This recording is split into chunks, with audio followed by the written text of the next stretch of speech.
Good day YouTube. Today we're going to talk about an ultimate that is heavily favored and very popular among the ESO SOC PvP players. It is none other than a Power Overload. For those people who follow my video, you would know that I have been using the Dawnbreaker since the dawn of time, pun intended. But this Power Overload offers something pretty different and it's actually pretty good. So this video I will just run through what it is about, how to use it, and what situations where you can fully optimize the usage of this ultimate in battle, right? So before we start right off the bat, maybe we would just like to go through the nitty-gritty meat and potatoes of this skill. You charge your fist with the power of the storm, replacing your light and heavy attacks with new, stronger abilities. Light attacks become lightning bolts, dealing 13k shock damage to an enemy up to 32 meters away.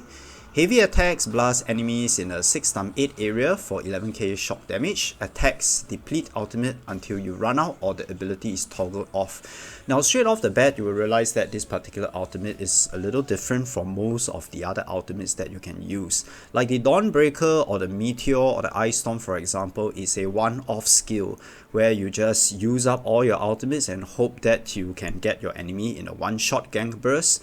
But in this case itself, Power Overload is actually a kind of like a mode. So let me just illustrate to show you what happens, right? You press your ultimate mode and then you get this nice cool animation like it's morphin time. And you can see the electricity going on in your fist. That is indicating that your Power Overload mode is currently on. And what happens is every light attack you do, you will start to shoot out electrical bolts, as what is we have mentioned earlier. Now the interesting thing you need to know is that you can toggle the mode off should you not want your light attack to be Power Overload. You just need to press your ultimate again and then you can see the lightning disappear from your hands. So this is what puts this ultimate apart from the rest. There needs to be some strategy and there needs to be some understanding of when and when not to toggle the modes. Now one very cool thing about this is that if you are playing as a vampire, as a PvP player you should be, you would normally be in the hidden mode to try to activate the Gang from the Shadows passive.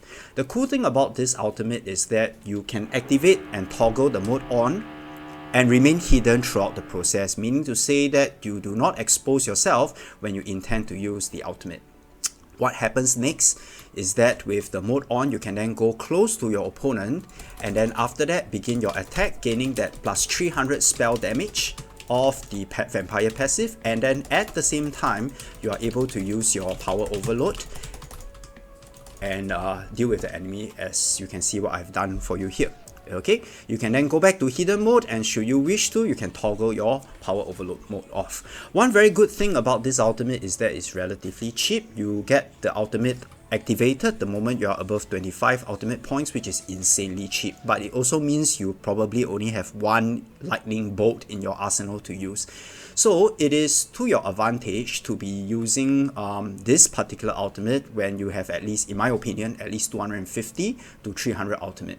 Which brings me to the next point. The monster set, the Balorgh set, which is also a very popular set and one that I use very often, goes extremely well with the Power Overload. In this case, the monster set, let me just go through. For Balorgh, it essentially grants you a buff in your spell damage and your spell penetration according to the amount of ultimates that you have. So this is a very useful information to have. I think the Balorgh goes extremely well with the Overload and you can consider having these two to go together. Now why would I trade out my Dawnbreaker for the Power Overload?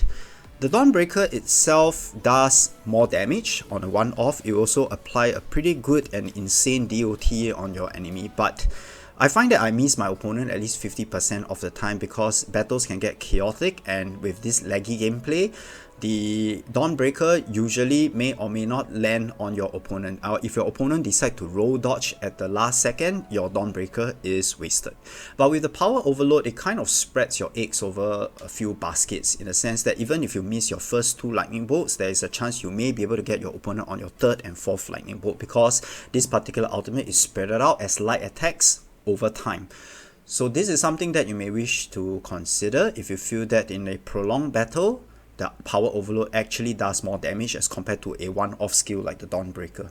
Now in Imperial City, the strategy I would prefer to use would be, of course, to get my ultimate up to 250, travel in hidden mode, wait for your opponent to appear, and then if possible wait for your opponent's health to be compromised somewhat after he's fighting the ads or he's fighting with another PvP player. You then launch your curse. I'm assuming that your power overload mode is already on, so the curse and the very first light attack would be launched onto your opponent.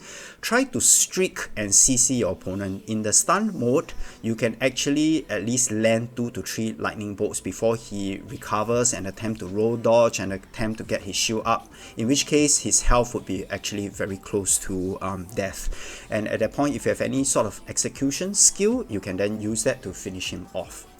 In the Battlegrounds, on the other hand, it will be slightly different. You may or may not be able to be in sneak most of the time. What I would do is, of course, to stick close to my group, as you should always do in Battleground. Be close to your friends, hide behind your friends so that they are the ones taking the damage instead of you. And then after that, launch your power overload when you start to see your enemy's health decline below 50%. That is usually a very good visual cue for me to start to use overload. I will not use overload at the start because their shields, their buffs, so on and so forth. With all the synergies going on, you're just wasting your ultimate. Use it at a good time where your opponents are on the low or when they are fleeing and their back is against you. That is when you can CC them, launch your curse, and then after that you just need to land like 2 to 3 lightning bolts and you should be able to finish an opponent off. I have very good results on Battlegrounds using this particular ultimate, and I would consider using this for the long term and trading my Balorgh out, trading my Dawnbreaker out. The only slight offset for this is that the Dawnbreaker being a fighter guild skill gives you plus 3% to your spell damage, whereas this being a sword ultimate skill gives you a plus 2% to your spell damage. So there's a loss of 1%, which actually in the greater scheme of things is quite negligible. I don't really think it really matters that much. Considering the amount of benefits that it can give you, it is long range, it's very cheap, and then you spread your eggs out over one basket, and you don't, like if you use this ultimate, it can last for a longer duration as compared to the other ultimates that you have. Alright. So that's all for today's video. I hope this is something educational, and this is definitely an ultimate you can consider using. If you have not already been using, remember to like, subscribe, and then I see you in the next video. Thank you.